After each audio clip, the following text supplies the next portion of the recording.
天天咳个没完，不要乱买止咳药，你就记住1碗水就行。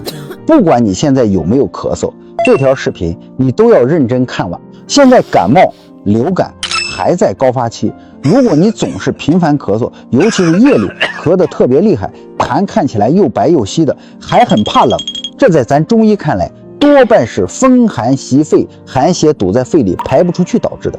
这个时候就需要用温肺化痰的方法来调理。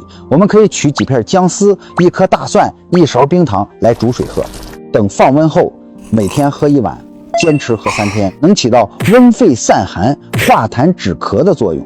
不管是风寒感冒引起的反复咳嗽，还是流感后出现的干咳，都可以用它来辅助调理。你们知道了吧？